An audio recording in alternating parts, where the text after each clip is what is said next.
Hey guys, John from the John Muir Show here, and as you probably know, President Trump recently celebrated his birthday.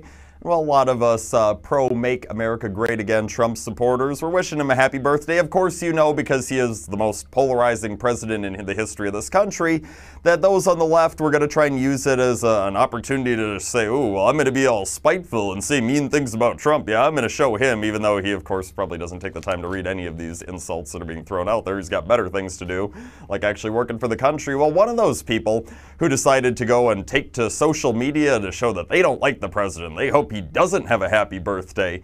Yeah, like the angry little kid at the corner of the party who still wants his piece of cake anyways. Yeah, Samuel L. Jackson, the actor, he had taken to Twitter and said there must have been a party going on at the White House because Mitch, referring to Senate Majority Leader Mitch McConnell, Paul, referring to Speaker of the House Paul Ryan, and Rudy, referring to the president's lawyer Rudy Giuliani, were spotted wearing knee pads. Yeah, referring that they were on the ground doing, you-know-what sexual acts to the president. Yeah, very interesting, because Samuel L. Jackson is somebody who's, a self-proclaimed member of the self-proclaimed loving left, who's completely tolerant of anybody and wouldn't want to do anything to talk bad about any group that's not the majority, aka straight, white, Christian, males, basically everything I am that the left hates. Yeah, so Samuel L. Jackson goes sending this tweet out. Kind of interesting for a couple of different reasons, because number one, he's not the first person on the left to do something like this. You see, it's so often now in the age of Trump that we're seeing these liberals come out and say things that are, oh, I don't know, against homosexuals, like in this case, against Hispanics, against African Americans, against women. You see, all the things that they pretended for the longest time that they defend, yeah, out of their anger for Trump, they use these jokes, these what are supposed to be real digs towards the president, but they're actually showing their cards as not really even caring about the people that they claim to care about. Now, any of us sensible Americans have known this for a long time, considering that right now you've got the Democrats in Washington, Pelosi and Schumer and all their little minions who always vote together on everything important.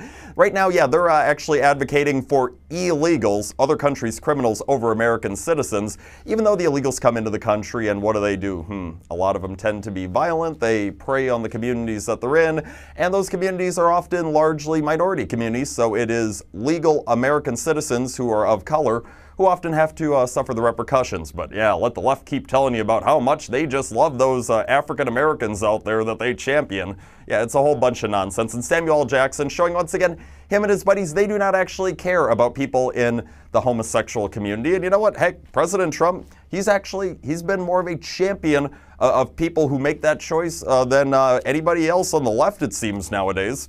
But also, in addition to Samuel L. Jackson and his absolutely despicable tweet that he had sent out, yeah, how about tweet? That means Twitter, right? They're the ones who are in charge of that. They're supposed to be monitoring everything.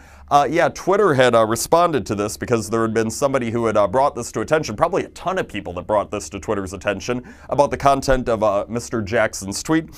Twitter responded by saying that they investigated the matter and they had no violation of Twitter rules or applicable law that was violated, so they weren't going to do anything about it.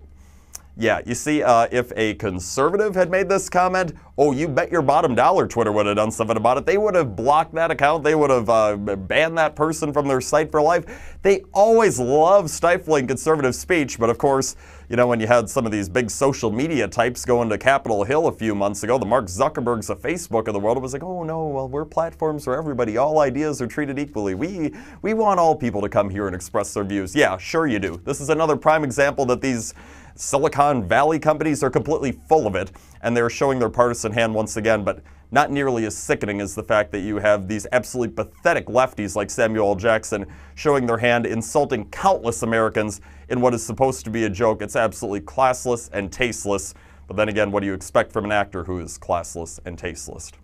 That's all the time that we have for today, but tune into the John Muir Show each and every weekday on WTAQ, WHBL, and WSAU. Until next time, I'm out.